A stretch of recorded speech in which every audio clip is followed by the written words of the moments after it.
नमस्कार दोस्तों, स्वागत है आप लोगों का मेरे YouTube channel online knowledge world में। आज हम लोग पढ़ाई करेंगे मौर्य साम्राज्य पार्ट 1, जिसमें हम लोग पढ़ेंगे सोर्सेस। किस सोर्स के थ्रू हमें पता चला मौर्य साम्राज्य के बारे में। उसके बाद चंद्रगुप्त मौर्य, बिंदुसार और चाणक्य की पूरी जीवन चरित्र पढ़ेंगे। जो जो इम्पोर्टेंट क्वेश्चन है सारे चीज को डिटेल स्टडी करेंगे। सबसे पहले एक चीज समझ लीजिए, ये नंद वंश के बाद मौर्य साम्राज्य की स्थापना हुई थी।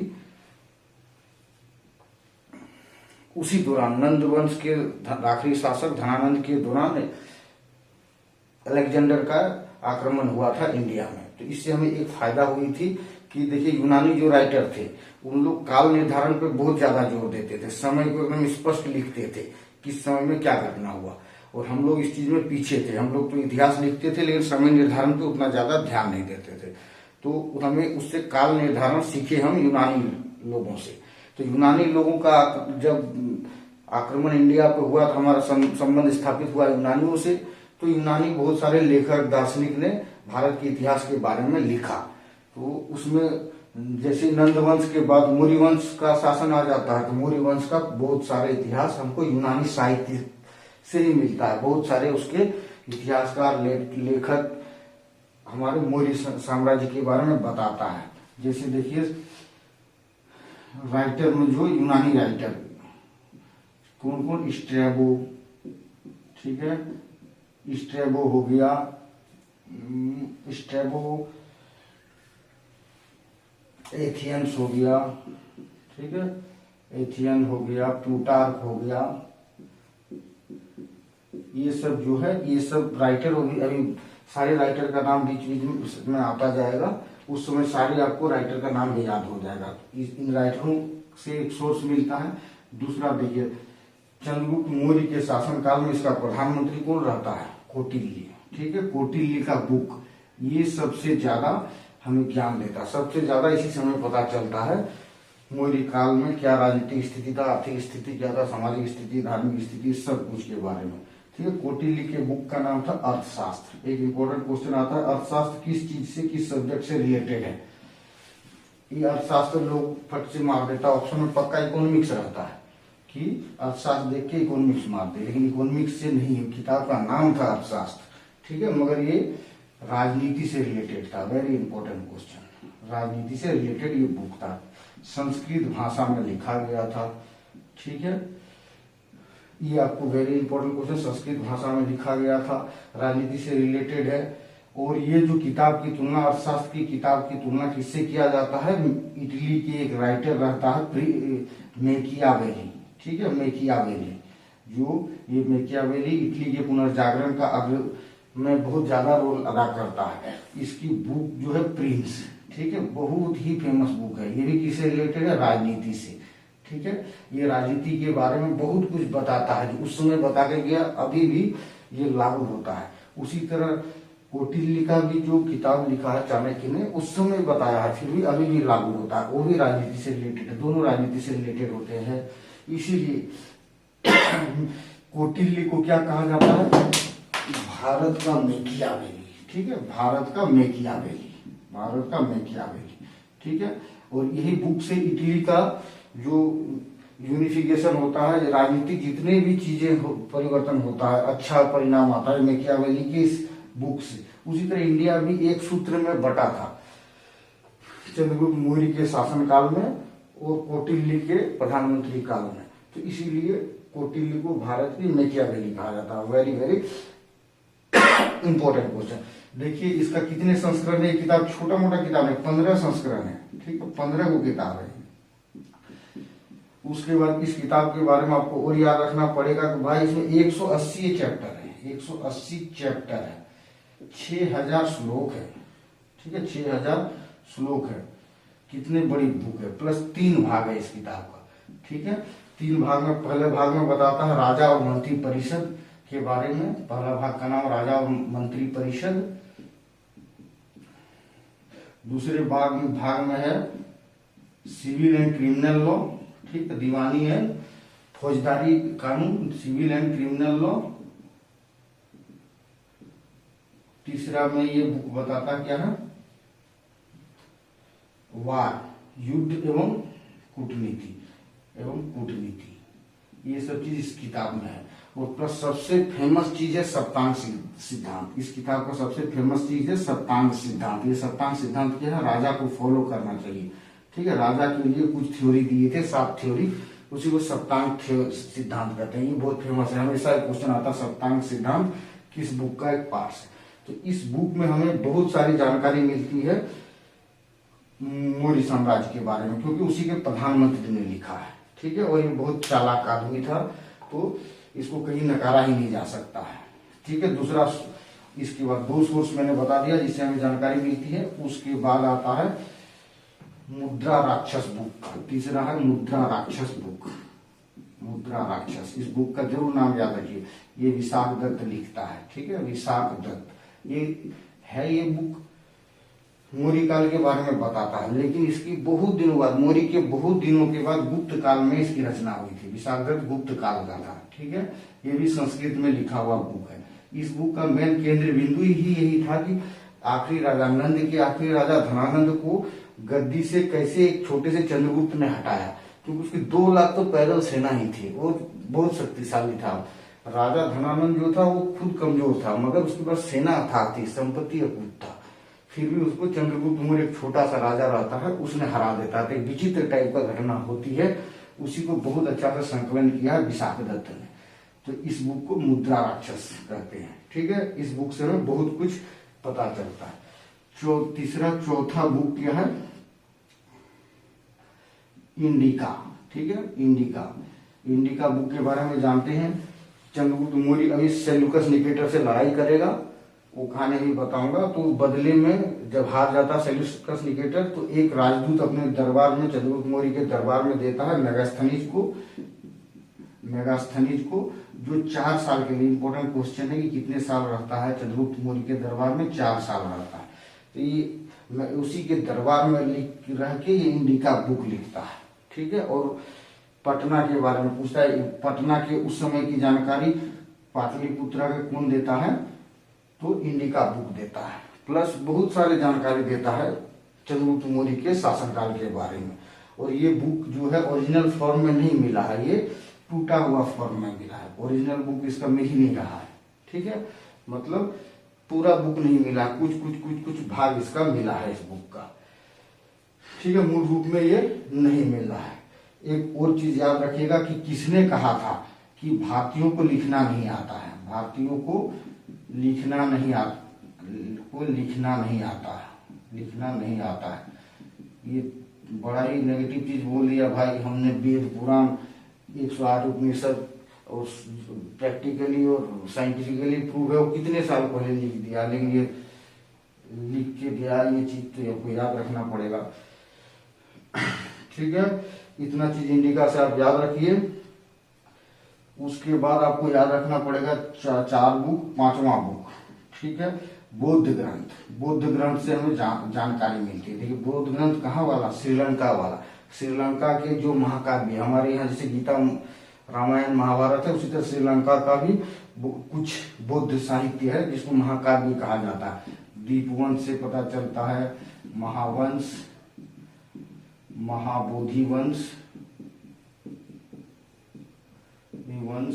दिव्या, ठीक है, दिव्यावदान, ये सब जो बुक है इससे हमें पता चलता है। प्लस जातक, ठीक है, जातक आप देख लीजिए, वेरी इंपॉर्टेंट क्वेश्चन है। दीपवंश किस धर्म से रिलेटेड है, बौद्ध धर्म से। महावंश किससे रिलेटेड है, जातक किससे रिलेटेड है, ये सब सारे क्वेश्चन पूछे जाते हैं। ठीक है, एक एक चीज माइन्यूटली आप गौर कीजिएगा। महाबोधि वंश किससे रिलेटेड है, बौद्ध धर्म से।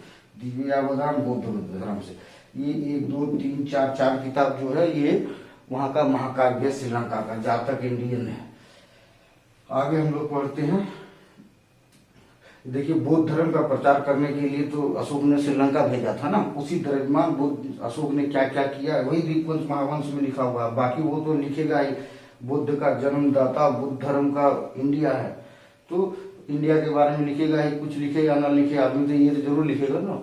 अपने जीवनी लिखने देगा तो एक चीज जरूर लिखेगा, मेरा बाप का नाम ये था, तो वही लिखा हुआ उसी तरह का। उसके बाद जैन ग्रंथों में, ठीक है, जैन ग्रंथ में देखिएगा कौन कौन। अभी कल्पसूत्र बुक, ठीक है, ये कल्पसूत्र अभी आएगा। ठीक है, किसने लिखा? भद्रबाहु ने। ये भद्रबाहु कौन है? चंद्रगुप्त मौर्य को जिसने जैन धर्म का शिक्षा दिया था, यही भद्रबाहु। इसकी किताब से भी बहुत कुछ हमें जानकारी मिलती है। उसके बाद हेमचंद्र की, जैन गुरु हेमचंद्र की, ठीक है, इसके बुक से भी हमें बहुत पता चलता है उसको। हेमचंद्र की बुक का नाम था परिशिष्ट पर्वन। परिशिष्ट पर्वन। ये बुक अभी बार बार, इन सब सारे बुकों का भी बार बार चर्चा आएगा, ठीक है। उसके बाद इसके अलावा ये सब सारी चीज याद रख लीजिए, ये सब सारे इंपॉर्टेंट चीजें, कम से कम ये जरूर इंपॉर्टेंट है। कल्पसूत्र किसने लिखा, इंडिका किसने लिखा, ये सब तो चाहिए ही चाहिए। कोई भी एग्जाम में छोटा चपरासी से लेके आईएएस के एग्जाम के लिए सबके लिए इम्पोर्टेंट है ये सब चीज, ठीक है। उसके बाद और किताब से भी छोटी छोटी जानकारी मिलती है, ठीक है। जैसे सोमदेव की बृहद कथा मंजरी, सोमदेव का किताब का नाम है कथा सरित सागर, ठीक है। दूसरा है इसके बाद बुक का है क्षेमेंद्र राइटर के बुक आपको याद रखना पड़ेगा, बृहद कथा मंजरी। इससे भी हमें थोड़ा जानकारी मिलती है। और महाभाष्य किताब है पतंजलि का, ठीक है, पतंजलि। ये पतंजलि इसका गुरु रहता है, पुष्यमित्र शुंग, अभी बाद में पढ़ेंगे, ठीक है। यही पतंजलि का ब्रांड अपना बाबा रामदेव खुला है, ठीक है, इसी के नाम पे। ये सब बुक से हमें जानकारी मिलती है। ये जितना अभी हम लोग पढ़े वो साहित्यिक स्रोत है, जो साहित्य से हमें पता चलता है, साहित्यिक स्रोत, ठीक है। अब कुछ पुरातात्विक स्रोत से भी हमें जानकारी मिलती है। पुरातात्विक स्रोत जैसे देखिए, एक अशोक का अभिलेख, अशोक का कितने अभिलेख थे अभी पढ़ेंगे हम लोग बाद में। तो अशोक के अभिलेख में क्या लिखा गया, उसी समय की शासन व्यवस्था क्या था मौर्य काल में, अशोक भी मौर्य ही था, उसके अभिलेख से पता चलता है। दूसरा जूनागढ़ के अभिलेख से पता चलता है। एक जूनागढ़ का अभिलेख, गिरनार पर्वत कहाँ है? गुजरात में। गिरनार पर्वत, गिर का जंगल कहाँ? गुजरात में। वही गिर के जंगल में ही गिरनार पर्वत है, तो गिरनार पर्वत भी गुजरात में। वही जूनागढ़ के गिरनार पर्वत में रुद्रदामन, ठीक है, रुद्रदामन ने यह अभिलेख बनवाया था, ठीक है। तो इस अभिलेख से हमें कुछ जानकारी मिलती है। प्लस और क्या क्या, उस समय के मंदिर, स्तूपा, ठीक है, क्या है, मंदिर, स्तूपा, जितने भी चीज थे, भवन, ये सब निर्माण में, भवन में चित्र बनाते थे, पेंटिकारी होते थे, स्तूपा उस समय में किसने बनाया, ये सब चीजों की हमें बहुत कुछ जानकारी मिलती है साहित्यिक स्रोत से भी। अब हम लोग पढ़ते हैं मौर्य वंश के बारे में, ठीक है। मौर्य वंश का शासनकाल क्या था? मौर्य वंश का शासनकाल माना जाता 322 बीसी से 185 बीसी तक। ये सबसे एक्यूरेट, सबसे अच्छा वाला माना जाता है, ठीक है, एकदम टाइम पीरियड, सबसे अच्छा टाइम पीरियड जो एकदम एक्यूरेट है। बाकी कहीं कहीं अलग अलग लिखा हुआ है। मौर्य वंश, ठीक है। मौर्य यहाँ 322 ईस्वी में इधर मगध नंद वंश का अंत करके, ठीक है, नंद के धनानंद का अंत करके मौर्य वंश की स्थापना होती है, ठीक है। कब? मौर्य वंश की स्थापना 322 बीसी में होती है। लेकिन बाद में ये नहीं कि 322 में ही धनानंद मारा गया, बाद में मारा गया धनानंद, ठीक है। 322 के बाद राजा जब बना तो थोड़ा थोड़ा पावर बढ़ाता रहा। एक बार अटैक भी किया था, लेकिन धनानंद को हरा नहीं पाया। मौर्य वंश से पहले याद रखिएगा, देखिए इसका राष्ट्रीय चिन्ह क्या है, ठीक है। राष्ट्रीय चिन्ह, सबका झंडा में क्या चिन्ह लगा रहा था? चिन्ह था इसका मोर, ठीक है, मोर, ठीक है। इसी मोर से मौर्य बना है। इसका जो पिताजी है, मौर्य, चंद्रगुप्त मौर्य का जो पिताजी है, वो क्या है, मोर पालने का मुखिया था। जो जिस गांव में पूरा मोर पाला जाता है, उस गांव का मुखिया था। इसके पिता का नाम था सूर्यगुप्त स्वयं सिद्ध मौर्य, ठीक है। इसका काम क्या था, जो जितने भी मोर पालने वाले लोग थे उसका मुखिया था, ठीक है। इसी से मौर्य बना है और इसी को इसने राष्ट्रीय चिन्ह बना लिया था इन लोगों ने। दूसरी बात, इसकी माता का नाम मुरा था, ठीक है। इसकी माता का नाम मुरा, और सूर्यगुप्त स्वयं सिद्ध मौर्य के ने ही चंद्रगुप्त मौर्य को जन्म दिया था, ठीक है। और इसकी राजकीय भाषा क्या थी भाई? मोर, मोर ये लोगों ने मोर पाली थी, ठीक है ना, पाली, तो पाली था इन लोगों का राजकीय भाषा मौर्य लोगों का। वेरी इंपॉर्टेंट क्वेश्चन है, ठीक है। 340 बीसी में ये होता है, जन्म लेता है ये, और 298 में इसकी मृत्यु होती है, ठीक है, 298 में इसकी मृत्यु होती है। 25 साल की उम्र में ये राजा बनता है, ठीक है। चंद्रगुप्त मौर्य 25 साल की उम्र, यहाँ से ये कर लीजिए, 322 में राजा बनता है, ठीक है। वाइफ का नाम देखिए, इसका वाइफ का नाम वेरी सिंपल है, दुर्धरा। एक दुर्धरा याद रखना पड़ेगा, क्योंकि दुर्धरा का बेटा ही बिंदुसार होगा। ये बिंदुसार दुर्धरा का ही बेटा रहता है। बिंबिसार वो हर्यक वंश का बिंबिसार है, ये बिंदुसार मौर्य वंश का है। एक तो वही गिफ्ट में दे के जाता है ना, कार्नेलिया या हेलेना को, ये दोनों सेम ही है, कंफ्यूज नहीं होगा, कार्नेलिया हेलेनिया, हेलेना। अभी सेल्यूकस निकेटर हारेगा और इसे दुआ करा देगा, आगे वीडियो में आएगा ये चीज, ठीक है। तो इसकी वाइफ ये थी, इतनी चीज आपको याद रखना चाहिए। और देख लीजिए, भारत का इसे क्या कहा जाता है, भारत, इस वंश को, मौर्य वंश को भारत का मुक्तिदाता वंश कहा जाता है, मुक्तिदाता वंश, क्योंकि इस वंश ने जनता के लिए बहुत काम किया है, किया था एकदम, मतलब इससे पहले कोई खास मतलब सॉलिड कोई सिस्टम नहीं था कि जनता को गवर्न करने का, तो इस वंश में वो सॉलिड सिस्टम आया, इसीलिए इसे भारत का मुक्तिदाता वंश कहा जाता है। ये मोर पालने वाला चीज जो है कि ये लोग मोर पालने वाला था, ये हमें कहाँ से पता चलता है भाई, ये बहुत इंपॉर्टेंट क्वेश्चन है। ये हेमचंद्र का परिशिष्ट वर्धन है ना, परिशिष्ट पर्वन, अभी बुक जो लिखा है ना, उस बुक से पता चलता है, ठीक है, कि यहाँ पे ये लोग मोर पालने वाले लोग थे, इसके पिताजी मोर पालने वाले थे। परिशिष्ट पर्वन किताब से पता चलता है, किताब का अगर नाम परिशिष्ट पर्वन, ये किताब का नाम है, ठीक है।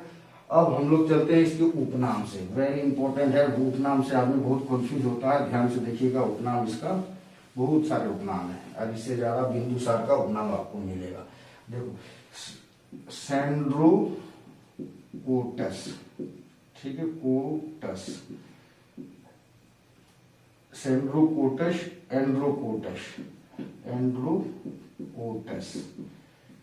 कोटस, ठीक है। एक 100 और ए में अंतर है, और कुछ अंतर नहीं है। उसके बाद एक सेंड्रोकोटस,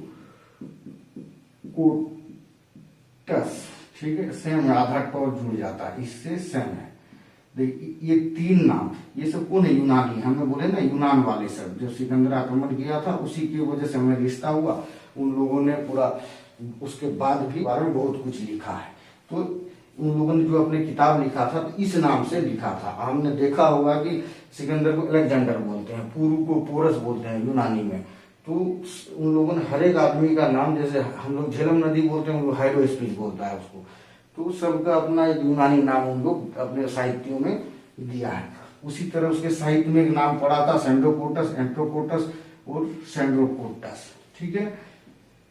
तो किसने सेंड्रोकोटस बोला भाई, देखो 100 से सेंड्रो और 100 से स्ट्रेबो, ठीक है, इसने बोला, ठीक है, स्ट्रेबो एंड जस्टिन, ठीक है।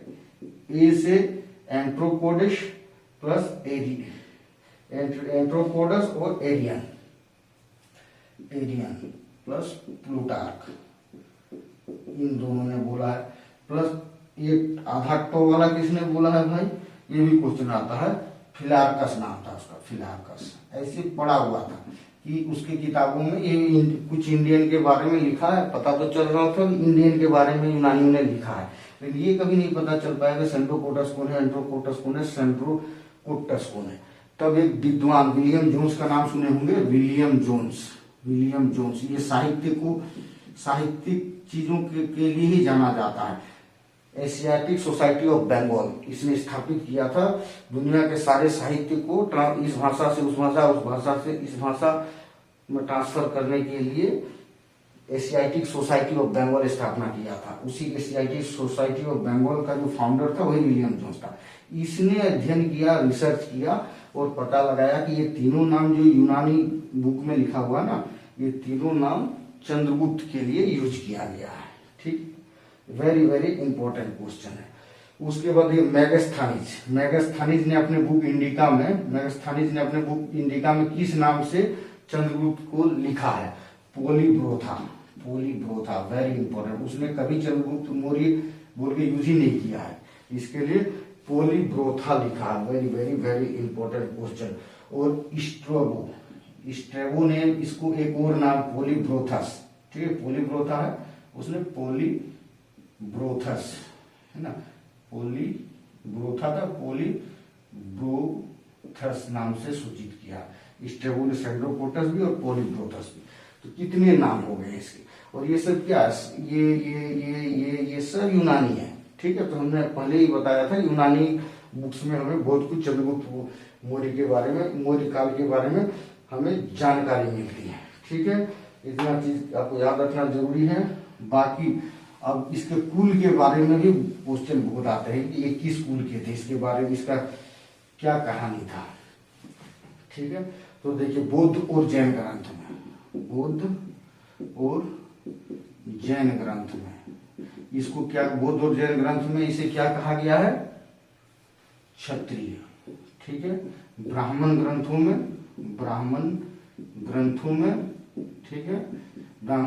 में इसे क्षुद्र कहा गया, क्षुद्र। अब ब्राह्मण ग्रंथ का मतलब क्या होता है भाई? ब्राह्मण ग्रंथ का मतलब पुराण, वेद, पुराण, अरण्यक, जो चीज उपनिषद, ये सब को जो कहते हैं उसको ब्राह्मण साहित्य कहते हैं। ठीक है, ब्राह्मण साहित्य। तो ब्राह्मण ग्रंथों में से क्षुद्र कहा गया है। ठीक है, और सुनिए कि ब्राह्मण ग्रंथों में देखिए उस समय कौन सा ब्राह्मण ग्रंथ, वेद तो बहुत पहले लिखा गया है। ठीक है, वो उसमें थोड़ी ना इसकी जानकारी मिलेगा। जो इसके बाद गुप्त काल में जो चीज पुराणों की रचना का सबसे ज्यादा कब हुई? गुप्त काल में हुई। तो वहीं पे विष्णु पुराण बने। तो विष्णु पुराण में मौर्य काल के बारे में जानकारी मिलती है। एक चीज बताना भूल गए थे कि इसके स्रोत में ब्राह्मण ग्रंथ भी आते हैं। कौन सा ब्राह्मण ग्रंथ में? विष्णु पुराण। इसमें बहुत सारी जानकारी मिलती है मौर्य साम्राज्य के बारे में। ब्राह्मण ग्रंथों में से क्षुद्र कहा गया है।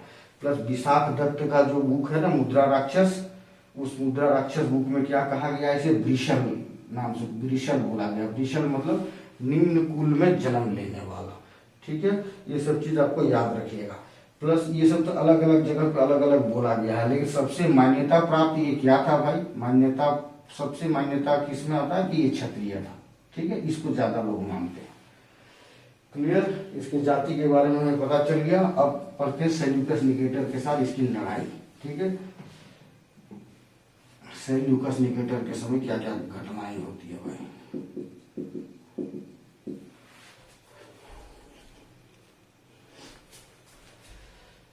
सेल्यूकस निकेटर, देखिए इस दरमियान क्या क्या घटनाएं होती है। सेल्यूकस निकेटर कौन है भाई? अलेक्जेंडर आता है और थक हार के वापस चला जाता है। जो प्रांत जीता है इंडिया में, जो जीता वो कहां से कहां तक जीता था। ठीक है, जहां सिंधु से झेलम के बीच में जो जीता, सिंधु से झेलम के बीच में जो जीता वो आंधी को दे दिया, जो इसका चमचा था, इसके चमचा को दे के चला गया। फिर उस झेलम से लेके नीचे जितना जिया, चिनाब तक जो जीता था वो पूर्व को वापस दे देता है। उसके नीचे वाला एरिया जिसका जो था दे देता है। बाकी इसके ऊपर वाला जो एरिया रहता है उसका राजा बना देता है। अपने जो थल सेनापति था सेल्यूकस निकेटर, उसको बना के चला जाता है। उसके ऊपर वाले राज्य को उसमें सीरिया राज्य कहा जाता, सीरिया कहा जाता था। ठीक है, और इसी सेल्यूकस निकेटर के ही लोग हिंद यवन यही कहलाए, इंडो यूनानी। इसी के वंशज जो हुए वही इंडो यूनानी का है। तो ये सीरिया अभी तो छोटा सा देश है, उस समय जो सीरिया प्रांत था बहुत बड़ा था। तो ये सीरिया का राजा है कौन? Seleucus Nicator. जब ये मरता है ना, मरते वक्त रहता है इसका अलेक्जेंडर का, तो वो कहता है कि हे सेल्यूकस निकेटर, तू प्रण दो कि मेरा इच्छा तुम पूरा करोगे। विश्व विजय की मैंने सपना देखा था, लेकिन मैं जवानी में 33 साल में मर रहा हूँ। अब मेरे बाद तू विश्व विजेता बनना, मेरा सपना पूरा करना। सेल्यूकस निकेटर बोला ओके डन। तो सेल्यूकस निकेटर को ऐसे ठोका इसने ना इसने सब भूल गया, भूल तो गया, अपना बेटी का भी विवाह देना पड़ा इससे, चंद्रगुप्त मौर्य से।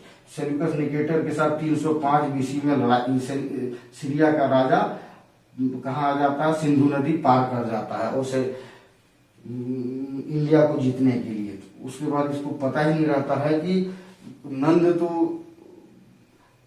पावरफुल था ही, उससे कितना ज्यादा पावरफुल चंद्रगुप्त मौर्य है। तुरंत झटके से उसको हरा दिया।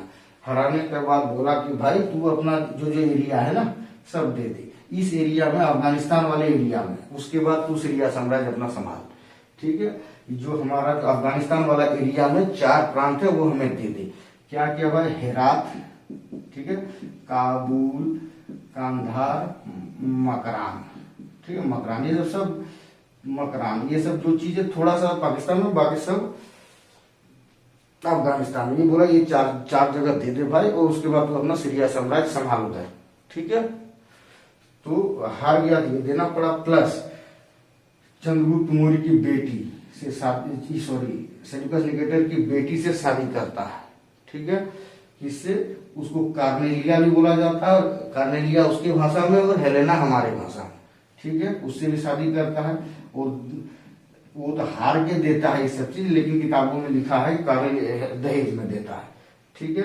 प्लस बोला कि एक दार्शनिक दे दे, तुम्हारे यहाँ बहुत सारे बीसी करने वाले, लिखने वाले बहुत सारे यूनानी है, एक दार्शनिक दे दे जो हमारा इतिहास लिखेगा। तो वही मेगास्थनीज को दिया था, ठीक है, मेगास्थनीज को दिया था, जो 4 साल रहा था इसके दरबार में, और इसके मौर्य काल के बारे में सब कुछ लिखा था।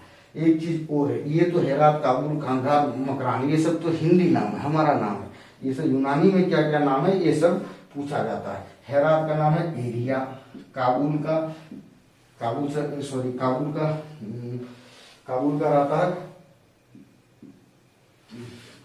रहता है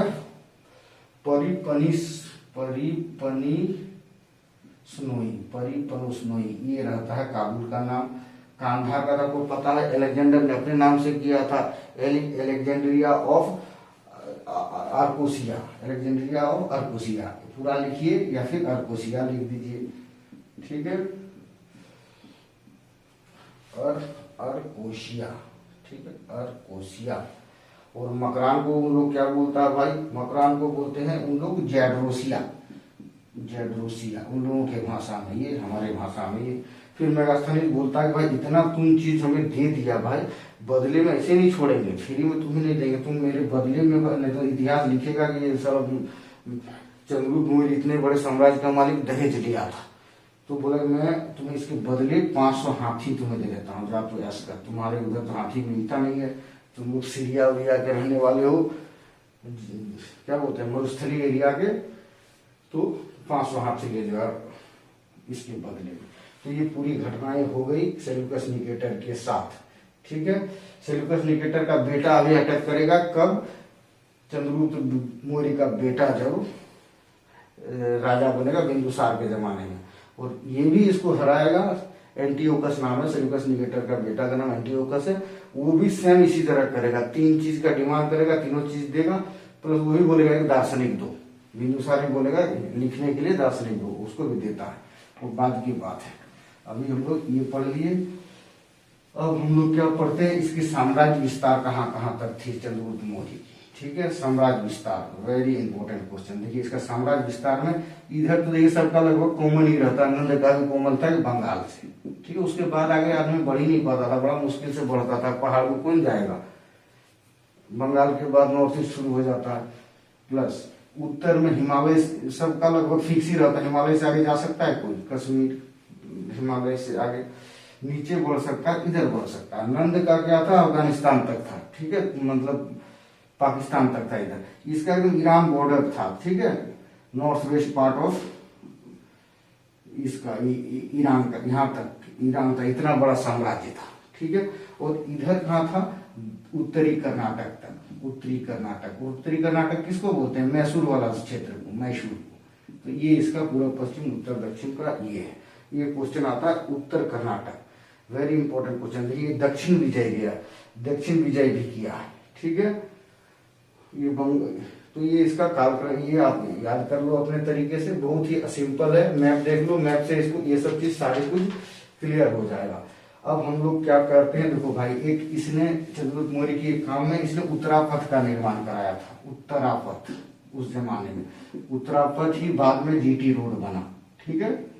शेषासुरी ने इसी को सीमेंट थोड़ा सा अच्छा करके मोहरम लगा के उसने तो ऐसे ही बनाया था ना, उस जमाने में तो ऐसे ही मिट्टी से बनाया था, कंकड़ी बजरी से। जीटी रोड में इसने पुलता लगा दिया, गिट्टी उट्टी मार दिया, तो वो जीटी रोड बन गया। बाद में इसी रोड को ऑकलैंड ने, अंग्रेज गवर्नर जनरल ऑकलैंड ने मरम्मत कराया था। ये तीनों चीज इंपॉर्टेंट क्वेश्चन है। उत्तरापथ उस समय कहां से कहां तक जाता था भाई, बंगाल से, अभी भी बंगाल से जाता है। सोनार गांव, बंगाल के सोनार गांव से, बंगाल के सोनार गांव से जाता था कहां तक, सिंध तक जाता था, ठीक है, सिंध तक जाता था। और जीटी रोड कहां से जाता है, ये भी जनरल बंगाल से जाता है, अभी तो पीओके तक ही जाता है, ठीक है, आगे रास्ता ब्लॉक है। तो जीटी रोड उसको बाद में ऑकलैंड ने ये करवाया था। तो इसका पहले उत्तरापथ नाम था, चंद्रगुप्त मौर्य ने ही बनाया था, ठीक है।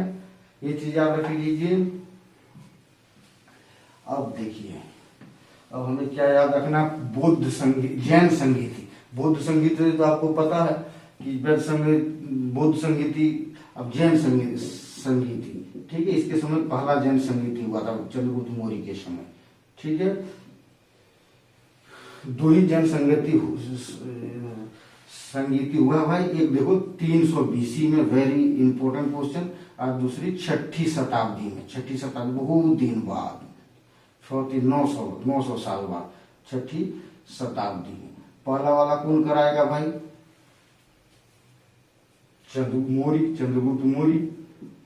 चंद्रगुप्त मौर्य कहाँ करवाएगा, फिर आदमी राजधानी में ही करवाता है, ठीक है, पाटलिपुत्र में करवाएगा, पाटलिपुत्र इसकी राजधानी है। और इसका अध्यक्षता कौन करेगा भाई, इसकी अध्यक्षता इसका गुरु, इसको जैन धर्म का शिक्षा कौन दिया था, भद्रबाहु ने दिया था। भद्रबाहु सिंपल ही है भाई। 6ठी शताब्दी में कहाँ पे हुआ भाई, किसी 6ठी शताब्दी में जो हुआ, ये कहाँ पे हुआ, वल्लभी में हुआ, ठीक है, वल्लभी में हुआ, गुजरात में है ये, गुजरात में है ये। और क्षमा श्रवण के नेतृत्व में जो गुरु था, क्षमा श्रवण के नेतृत्व में ये हुआ था वल्लभी में, 6ठी शताब्दी में, ठीक है। इतना याद रखिएगा। नहीं, ये अब स्थूल भद्र रहता है, यहाँ पे भद्रबाहु इसका वाला गुरु नहीं रहता, स्थूल भद्र रहता है, यहाँ का स्थूल भद्र इसकी अध्यक्षता करता है, ठीक है। भद्रबाहु से ये ट्रेनिंग लेता है अपना, ठीक है, जैन धर्म की शिक्षा भद्रबाहु से लेता है, लेकिन यहाँ का जो अध्यक्षता करता है स्थूल भद्र करता है। क्लियर। तो ये जैन संगति इसके समय में हुआ था, ये आपको याद रखना पड़ेगा। उसके बाद देखिए जूनागढ़ अभिलेख से चंद्रगुप्त मौर्य का क्या रिलेशन है, वेरी इंपॉर्टेंट क्वेश्चन। जूनागढ़ अभिलेख ये कहाँ है बताएं, गिरनार गुजरात, ठीक है, रुद्रदामन का है, सब बता दिए। जूनागढ़ अभिलेख में क्या लिखा होगा भाई, चंद्रगुप्त मौर्य ने यहाँ पे एक झील का निर्माण किया था, सुदर्शन झील का निर्माण कराया था, ठीक है, सुदर्शन झील का निर्माण कराया था। वेरी इंपॉर्टेंट क्वेश्चन, किसने निर्माण कराया था, चंद्रगुप्त मौर्य ने। फिर इसका पुनर्निर्माण कौन कराया था, पुनर्निर्माण किसने कराया था भाई, ये करवाया था अशोक ने, ठीक है। फिर इसकी बाद मरम्मत किसने कराया था, क्वेश्चन बार बार आता है, तो मरम्मत किसने कराया था, रुद्रदामन ने, ठीक है, जिसके अभिलेख में पता चलता है कि रुद्रदामन ने मरम्मत करवाया, तब लिख दिया कि हमने सिर्फ मरम्मत कराया था, इसने निर्माण किया था चंद्रगुप्त मौर्य ने, पुनर्निर्माण अशोक ने, ठीक है। उसके बाद स्कंदगुप्त गुप्त वंश का एक शासक रहेगा स्कंदगुप्त। ये क्या करता है, ये जाके सुदर्शन झील पे विष्णु ध्वज लगा देता है, विष्णु जी का ध्वज। तो ये चार चीज क्वेश्चन इंपॉर्टेंट, बहुत इंपॉर्टेंट क्वेश्चन। ये थोड़ा मरम्मत भी करवाता है, विष्णु ध्वज भी लगा देता है। क्वेश्चन पूछता है विष्णु ध्वज किसने लगाया, तो एक ही चीज सुदर्शन झील पे चार आदमी, चंद्रगुप्त मौर्य, अशोक, रुद्रदामन, स्कंदगुप्त से चारों चीज को रिश्ता है। एक चीज और है कि चंद्रगुप्त ने अपने किस गवर्नर को भेजा था भाई निर्माण करने के लिए, तो पुष्यगुप्त। अशोक ने किसको भेजा था इसका पुनर्निर्माण करने के लिए, तो तुषास्क नाम था उसका, ठीक है। रुद्रदामन ने किस गवर्नर के थ्रू ये काम करवाया था, उसका नाम था सुविशाख। ठीक है। उसके बाद स्कंदगुप्त ने किसको किया था भाई, वो पर्णदत्त को भेजा था, लेकिन पर्णदत्त का इसके गवर्नर रहता है पर्णदत्त, लेकिन ये बीमार पड़ जाने की वजह से पर्णदत्त अपने बेटे चक्रपालित को भेज देता है कि जा बेटा विष्णु ध्वज लगा के आ, कहा, सुदर्शन लेक पे, ठीक है, सुदर्शन झील पे। चलिए अब आगे हम लोग बढ़ते हैं, मृत्यु के बारे में पढ़ते हैं इसका। देखिए जीवन के आखिरी समय में जैन धर्म को अपना लेता है, पहले ये सनातन धर्म का रहता है पहले, लेकिन आखिरी समय में जैन धर्म को अपना लेता है। ये देखिए कैसे याद रहेगा कब इसकी मृत्यु हुई है, अभी तो तुरंत आपने ये तो याद करना आपका तो मजबूरी है। 300 BC में प्रथम जैन संगीति पटना में चंद्रगुप्त मौर्य ने करवाया था, ये तो सबको याद है। बस तुरंत उसके बाद 2 साल के बाद 298 BC में ये क्या करता है, 298 BC में जैन धर्म को अपना लेता है और कहाँ चला जाता है भाई, श्रवणबेलगोला। श्रवणबेलगोला कहाँ है, ये कर्नाटक में है, ठीक है। और वहां पे पहाड़ है चंद्रगिरी पहाड़, उसमें चला जाता है चंद्रगिरी पहाड़। और चंद्रगिरी पहाड़ पे ही इसका जो है समाधि स्थल है, चंद्रगुप्त मौर्य का समाधि स्थल कहाँ है, चंद्रगिरी पहाड़ में। ये भी इम्पोर्टेंट क्वेश्चन। श्रवणबेलगोला क्यों फेमस था, पहले इंडिया की सबसे ऊंची मूर्ति यही थी, ठीक है, गोमतेश्वर की मूर्ति, ठीक है, गोमतेश्वर की मूर्ति थी, बहुत बड़ा मूर्ति आपने देखा होगा भगवान जैन का। ठीक उसी तरह क्या बोलता है, उसके बाद स्टेच्यू ऑफ यूनिटी हो गया, तो ये दूसरे नंबर पे हो गया। अब बताइए श्रवणबेलगोला क्यों जाना पड़ा इसको, जैन धर्म का तो सबसे बड़ा जगह मगध था, मगध में ही रहता था, मगध का ही राजा था चंद्रगुप्त मौर्य। देखिए उस समय क्या हुआ था, इसी दरमियान 10 से 12 साल के बीच मगध में बहुत बड़ा अकाल पड़ा था, और इस अकाल का सबसे ज्यादा प्रभावित बौद्ध भिक्षु लोग हुआ था।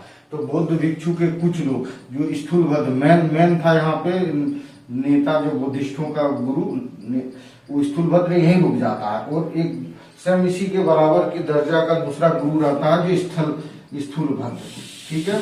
स्थूलभद्र कहाँ चला जाता है, यह श्रवणबेलगोला चंद्रगिरी पहाड़ क्यों चला जाता है, कि इस अकाल की वजह से। अब वहां जाने के बाद देखिए क्या होता है, स्थूलभद्र और इसके अनुयायी कपड़े वस्त्र का त्याग कर देते हैं और वस्त्रहीन रहने लगते हैं। तो ये लोग क्या रहने लगे, श्रवणबेलगोला वाले वस्त्रहीन। आपने देखा होगा श्रवणबेलगोला में जो गोमतेश्वर स्वामी की मूर्ति है वो नंगहीन है, ठीक है, वस्त्रहीन है वो। ये वस्त्रहीन रहने लगे और स्थूलभद्र वाले सफेद कपड़ा पहनने लगे, श्वेत, ठीक है। पहले ये लोग भगवा पहनते थे, भगवा कलर का, बाद में ये श्वेत और ये वस्त्रहीन। तो ये जब वस्त्रहीन वाले जब अकाल खत्म हुआ तो आता है कहाँ, मगध में आता है।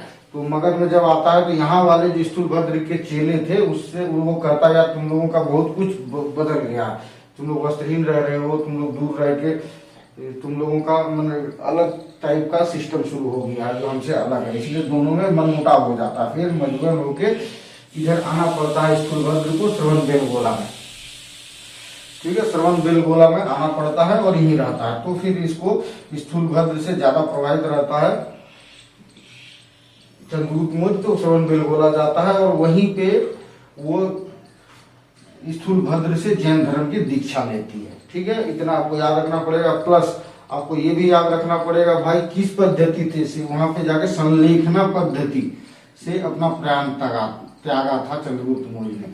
संलेखना पद्धति प्लस इसी को संथारा पद्धति भी कहते हैं। संथारा पद्धति ये एक सिस्टम है जैन धर्म में कि अपने भगवान को भूखे रह के व्रत करके अपना प्राण त्याग देना। तो ये भूखे रह के अपना प्राण त्याग दिया था चंद्रगुप्त मौर्य ने अपने जीवन के आखिरी साल में।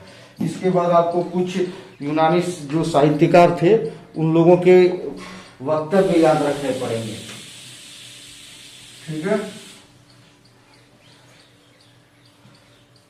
जैसे प्लूटार्क ने इसके बारे में कुछ स्पेशल चीज लिखा है जिसे लोग मानते नहीं है, फिर भी एग्जाम में पूछे जाते हैं। प्लूटार्क ने एक चीज लिखा है कि 6 लाख सैनिक लेके चंद्रगुप्त मौर्य ने पूरे भारत को रोंद डाला था। 6 लाख, ये प्लूटार्क का कथन है, याद रखिएगा।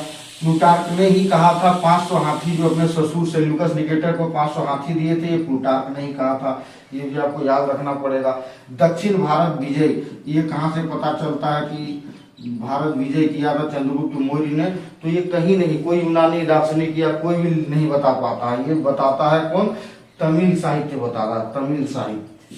ठीक है, तमिल साहित्य का 2 बुक है, अहनानूर और मूर्नानूर। ठीक है, ये दोनों बुक से पता चलता है दक्षिण भारत विजय करता है। बोले ना इसकी दक्षिणी सीमा कहाँ थी? उत्तरी कर्नाटक तक। तो इस ये की कौन बता देता है? अहनानूर और मूर्नानूर।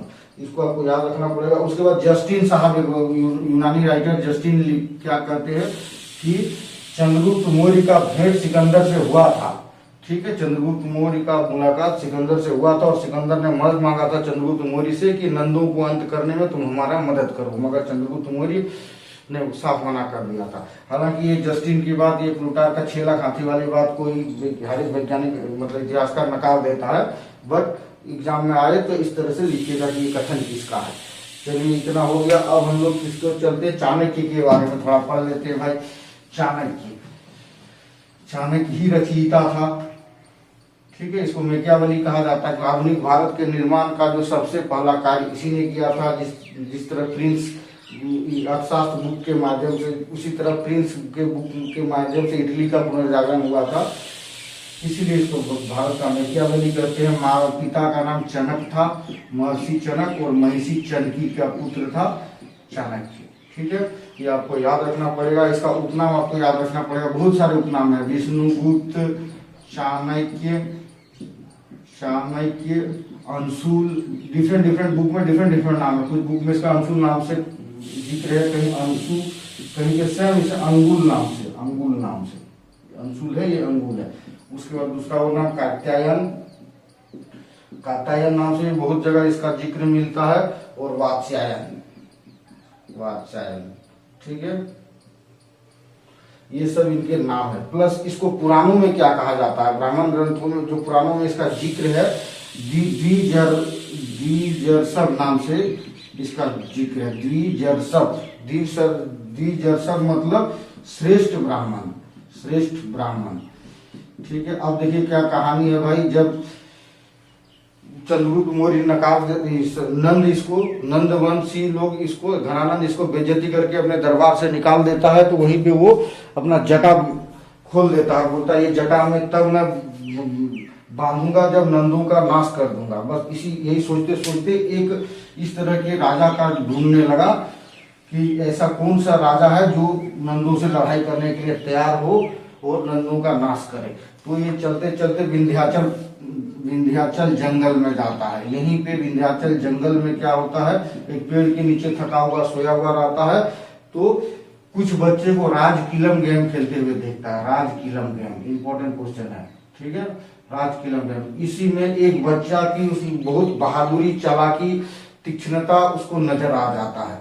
उस बच्चे को 1000 काशार्पण दे के उसके बाप माँ से खरीद लेता है। ठीक है, उसके बाद उसको तक्षशिला, जहाँ का ये कुलपति रह चुका है, चांसलर, ठीक है, तक्षशिला भेज देता है पढ़ने के लिए। 7-8 साल के बाद पढ़ने के बाद लड़का एकदम परिपूर्ण हो जाता है ज्ञान से। ठीक है, और यही बच्चा आगे जाके कहलाता है चंद्रगुप्त मौर्य। ठीक है, चंद्रगुप्त मौर्य को इसने रोड से उठा के लाता है और ताकतवर बनाता है। वो चाणक्य अपने और साथ बहुत बड़े गुरु थे ना, तो अपने इसके चेले भी बहुत जगह पे राजा हुए थे, तो सबसे थोड़ी थोड़ी सेना लेके चंद्रगुप्त को जमा करके देता है। चंद्रगुप्त मौर्य क्या करता है, डायरेक्ट उसकी राजधानी में अटैक करता है पहली बार। ठीक है, पहली बार। ये कहां से पता चलता है? महाबोधिवर्धन। ठीक है, महाबोधि वंश, ये जैन साहित्य है, ये बुद्ध साहित्य है ये, और परिशिष्ट पर्वन, ये कौन से? जैन साहित्य। ये दोनों किताब से क्या पता चलता है कि भाई इसने चंद्रगुप्त मौर्य ने डायरेक्ट हमला किया था पहली बार, तो चंद्रगुप्त मौर्य को घनानंद ने हरा दिया था। ठीक है, दूसरी बार और ऐसे हराया था ना, तो इसके बाद ये जो बुद्धि और जैन ग्रंथों में बहुत सारे कहानी बन गया है। एक कहानी मैं ऐसे बता देता हूँ कि इसी ग्रंथों में किसी में एक चर्चा है कि एक छोटा सा बच्चा कम उम्र का बीच में क्या बोलता, रोटी जल रहा है, बीच से फाड़ के तुरंत फाड़ देता है खाने के लिए, तो उसका हाथ जल जाता है। तो उसकी माँ बोलती है तुम भी चंद्रगुप्त मौर्य जैसा मूर्ख हो गया, अगर किनारे किनारे से काटते तो हाथ नहीं जलता, तुम बीच से फाड़ दिए इसीलिए तेरा हाथ जल गया। तो उसी से शिक्षा लेके चंद्रगुप्त मौर्य ने क्या किया, इसकी इतनी विशाल साम्राज्य, इसका एक कॉर्नर में पंजाब एरिया में अपनी स्थिति मजबूत की, जो अभी पाकिस्तान वाला पंजाब एरिया में अपनी स्थिति मजबूत की। इसका मदद किसने किया था, राजा प्रवर्तक। वेरी इंपॉर्टेंट क्वेश्चन, किसने मदद किया था, राजा प्रवर्तक ने। और स्थिति मजबूत किया और धीरे धीरे काटना शुरू कर दिया, ठीक है, रोटी की तरह। उसी रोटी से शिक्षा लिया। तो ये सब चीज आपको याद रखना पड़ेगा भाई। और पंजाब में अपना स्थिति मजबूत किया था चंद्रगुप्त मौर्य ने, वो भी आपको याद रखना पड़ेगा। प्लस नंद की सेनापति, किस नंद के सेनापति से इसकी लड़ाई हुई थी, ठीक है। उस सेनापति का भी नाम आजकल पूछा जा रहा है, नंदसाल नाम था, जो नंद धनानंद का सेनापति था, जो चंद्रगुप्त मौर्य से लड़ा था। धन्यवाद दोस्तों, नेक्स्ट वीडियो लेके बहुत जल्दी आऊंगा आप लोगों को।